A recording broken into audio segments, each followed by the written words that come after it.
Hello दोस्तों, कैसे आप सब। तो आज 21 जनवरी है और आज का हम लोग करंट अफेयर पढ़ेंगे जैसे डेली पढ़ते हैं। तो ये वीडियो जो है हिंदी और इंग्लिश आपको दोनों भाषा में उपलब्ध होता है। और क्या बात है कि ये किस किस एग्जाम के लिए इम्पोर्टेंट है तो ये हम लोग जान लेते हैं। तो यूपीएससी का जो भी वनडे एग्जाम होता है, ठीक है, वनडे जो एग्जाम होता है, चाहे तो एनडीए का एग्जाम हो, सीडीएस का एग्जाम हो, सीपीएफ का हो, एपीएफ का हो, और भी यूपीएससी जो वनडे एग्जाम लेता है उसमें जिसमें करंट अफेयर पूछा जाता है, इसके लिए तो इम्पोर्टेंट है ही। अगर आप किसी का पीसीएस देते हैं, जैसे यूपी का पीसीएस देते हैं, बिहार का पीसीएस देते हैं, एमपी का देते हैं, ठीक है, बिहार का देते हैं, यूपी का देते हैं, एमपी का देते हैं, राजस्थान का देते हैं, कहीं का भी पीसीएस देते हैं, तो हम लोग जानते हैं कि 30 से जो 35 क्वेश्चन होता है, क्या होता है, करंट अफेयर का पूछा जाता है। उसका आपका एक भी क्वेश्चन नहीं छूटेगा अगर आप ये पढ़ कर जाते हैं तो डेली।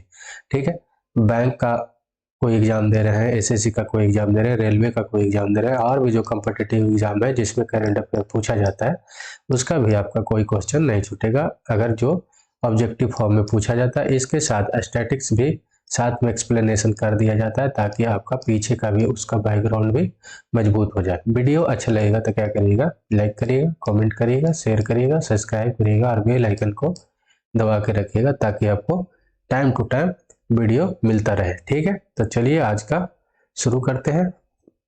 तो पहला है कि भारत का पहला स्वदेशी निर्मित विध्वंस आईएनएस दिल्ली ने किस देश का दौरा किया है। ठीक है, तो पहला है आपका बांग्लादेश, दूसरा आपका मालदीव है, तीसरा आपका म्यांमार है, चौथा आपका श्रीलंका। तो इसका जो सही उत्तर है आपका डी है, वो है श्रीलंका। ठीक, तो श्रीलंका का आईएनएस दिल्ली है जो दौरा किया है अभी हाल ही फिलहाल में।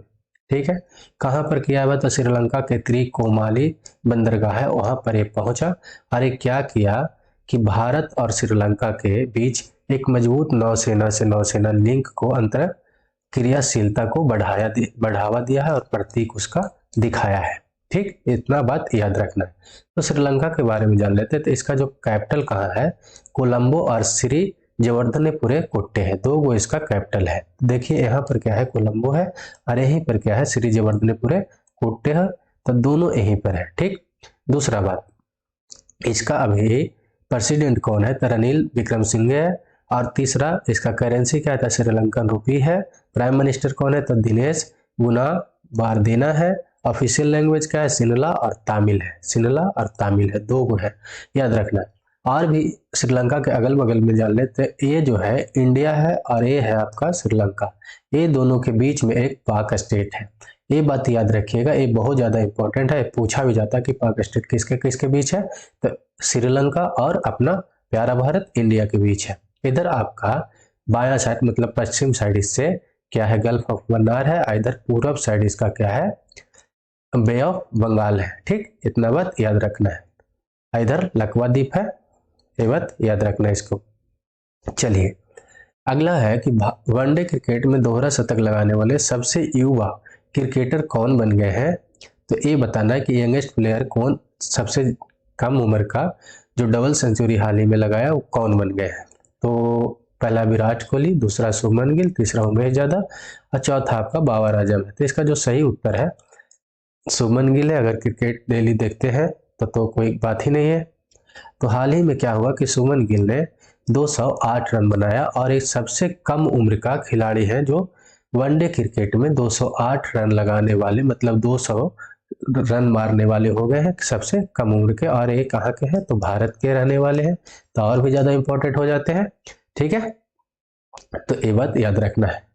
अगला है कि केंद्रीय पर्यटन मंत्रालय द्वारा 10 से 12 अप्रैल 2022 तक पहला ग्लोबल टूरिज्म इन्वेस्टर समिट कहां पर आयोजित किया जाएगा, ये आपको बताना है। तो पहला ऑप्शन है गुजरात में, दूसरा है लखनऊ में, तीसरा है मुंबई में, चौथा है न्यू दिल्ली में। तो इसका जो सही उत्तर क्या है, आपका न्यू दिल्ली में। बात है कि हम लोग जानते हैं कि टूरिज्म से बहुत ज्यादा रेवेन्यू जनरेट होता है। जैसे कि क्या होगा कि अगर कोई टूरिज्म आता है तो क्या होता है, अपना एक्सपोर्ट बढ़ता है। इसका मतलब समझिए, कोई व्यक्ति बाहर से यहाँ पर आएगा तो वो सामान खरीदेगा, बाहर ले जाएगा, तो इसका मतलब है कि अपना एक्सपोर्ट बढ़ रहा है। ठीक, एक्सपोर्ट बढ़ रहा है मतलब कि अपना देश में रेवेन्यू आ रहा है।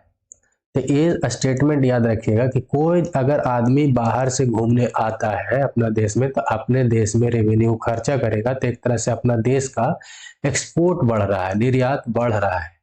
ये बात को समझना है।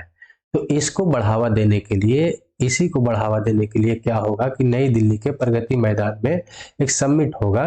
वो कौन करेगा भाई? तो केंद्रीय पर्यटन मंत्रालय के द्वारा होगा। 10 से 12 अप्रैल 2023 के बीच में होगा। ठीक, इतना बात याद रखना है। वैश्विक स्तर पर क्या होगा? व्यवसायों को और नीति निर्माताओं को एक साथ लाना है ताकि अपना टूरिज्म क्या हो? बढ़े। ज्यादा टूरिज्म बढ़ेगा तो ज्यादा अपना रेवेन्यू जनरेट होगा और निर्यात भी होगा एक तरह से।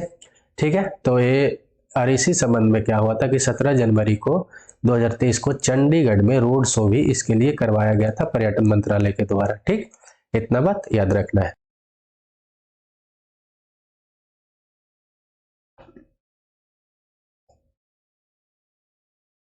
अगला है आपका क्वेश्चन कि जेसिका अर्डर्न किस देश के हैं जो पीएम पद से इस्तीफा दे दिए हैं? जेसिका अर्डर्न, तो ये आपको बताना है। पहला है ऑप्शन ब्राजील, दूसरा है आपका ऑस्ट्रेलिया, तीसरा है ऑप्शन न्यूजीलैंड, चौथा है आपका पोलैंड। तो इसका जो सही उत्तर क्या है? न्यूजीलैंड से।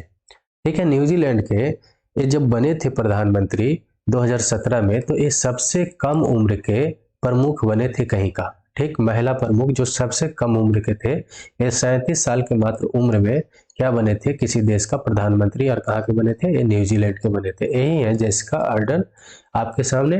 तो ठीक है, ये अभी इस्तीफा दे दिए हैं कुछ ही दिन पहले, तो इसीलिए ज़्यादा इम्पोर्टेंट है और ये याद रखना बहुत जरूरी हो जाता है।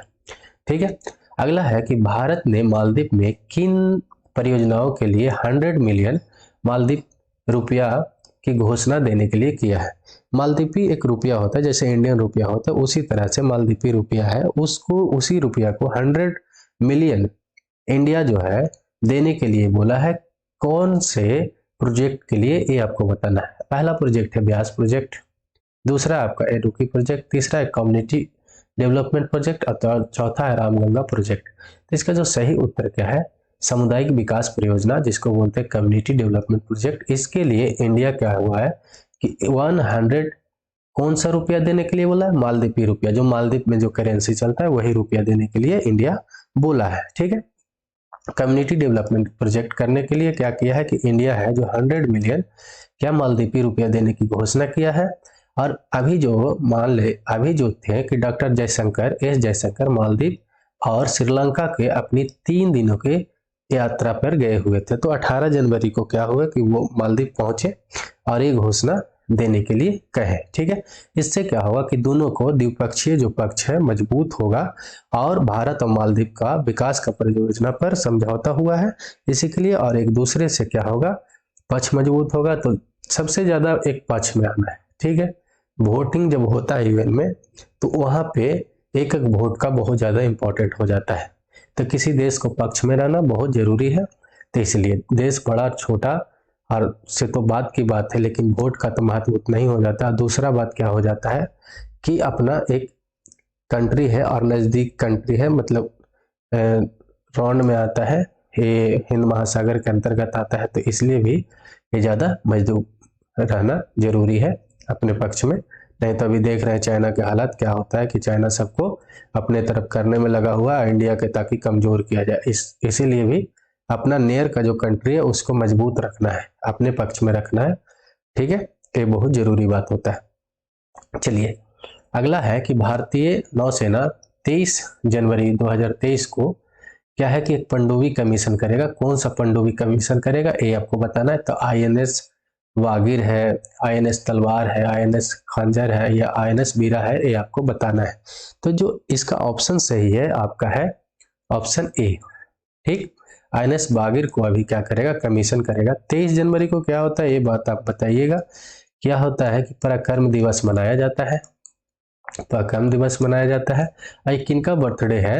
ये आपका सुभाष चंद्र बोस का जयंती है। ठीक, ये बहुत ज्यादा इंपॉर्टेंट है, इसलिए इसी दिन क्या है कि आईएनएस वागिर है जिसको क्या किया जाएगा? कमीशन किया जाएगा। आईएनएस वागिर जो है 5वीं कलाबारी श्रेणी का एक पनडुब्बी हो जाता है, ये बात याद रखना है। इंग्लिश में सर्पियल बोलते हैं, स्कॉर्पियन बोलते हैं, तो ये भी याद रखना है। कलाबारी श्रेणी का पनडुब्बी है जो 5वां हो जाएगा, पहले से ये 4 था और ये 5वां हो जाएगा।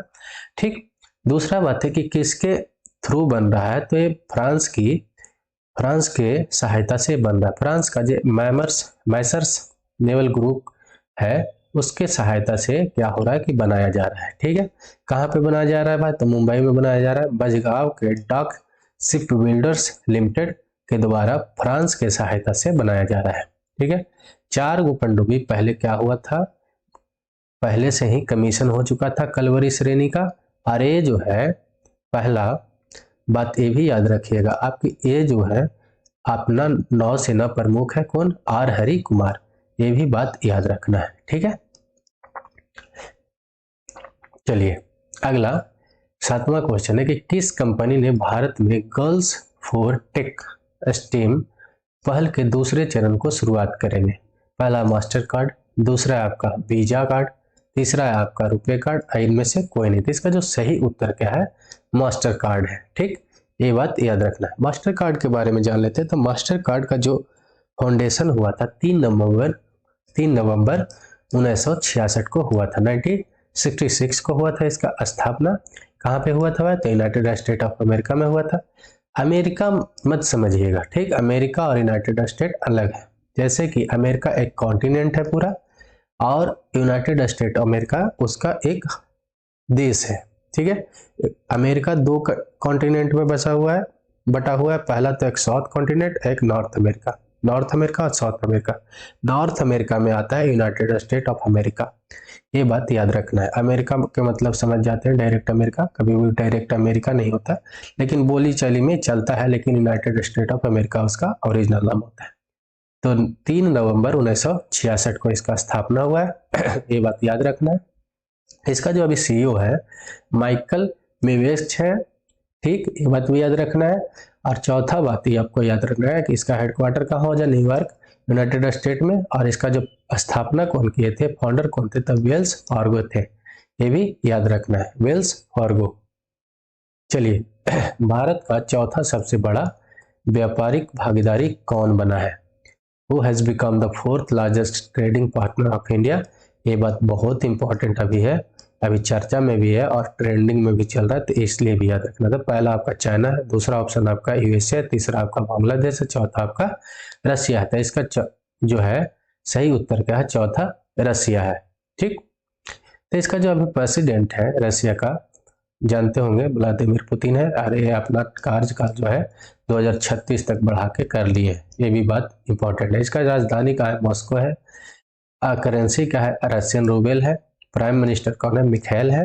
और इसका कॉन्टिनेंट क्या है? यूरोप में भी आता है, और ये क्या आता है? एशिया में भी आता है। यूरोप और एशिया को जो भाग में बांटने वाला है एक यूराल पर्वत है। तो इस साइड वाला यूरोप हो जाता है, और इस साइड वाला क्या हो जाता है? आपका एशिया हो जाता है। मतलब कि पश्चिम साइड वाला क्या हो जाता है? यूरोप कॉन्टिनेंट में आ जाता है। अब पूर्व साइड वाला क्या आ जाता है? यूराल पर्वत के एशिया साइड में आ जाता है। ये बात याद रखना। और ये जो है आपका यूराल पर्वत है जो एशिया और यूरोप के रसिया को 2 भागों में करता है। चलिए अगला है कि वर्ल्ड बैंक ने किस देश को दक्षिण एशिया का सबसे कमजोर अर्थव्यवस्था घोषित किया है? वर्ल्ड बैंक ने, which country has been declared by the World Bank as the biggest economic in South Asia? तो पहला ऑप्शन आपका पाकिस्तान है, दूसरा आपका नेपाल है, तीसरा आपका श्रीलंका है, चौथा आपका बांग्लादेश है।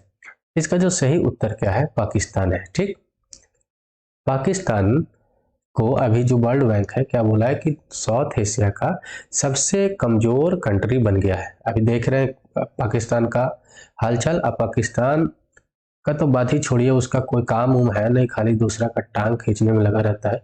उसको अपना एजुकेशन सिस्टम और हेल्थ सिस्टम को मजबूत करना चाहिए, तब परमाणु बम बनाने में लगा रहता है, और कोई काम बचता नहीं। दूसरा बात हम लोग जान लेते हैं WHO के बारे में, सॉरी वर्ल्ड बैंक के बारे में। वर्ल्ड बैंक के बारे में बहुत ज़्यादा इंपॉर्टेंट हो जाता है, तो इसके बारे में हम लोग कुछ जान लेते हैं। तब पहला बात है कि उसका प्रेसिडेंट कौन है? तो डेविड मल्पास है। हेडक्वार्टर कहाँ है भाई? तो वाशिंगटन डीसी। वाशिंगटन डीसी कहाँ है? तो यूएसए का राजधानी है, कैपिटल है वाशिंगटन डीसी, यूनाइटेड स्टेट में। इसका फाउंडेड कब हुआ था? स्थापना कब हुआ था? तो जुलाई कब हुआ था? 1944 में। ठीक, इसका स्थापना हुआ था ब्रेटन वुड के संधि के थ्रू। ठीक है, पेरेंट ऑर्गेनाइजेशन कौन है? तो वर्ल्ड बैंक ग्रुप है। ठीक, इतना बात याद रखना है इसके बारे में।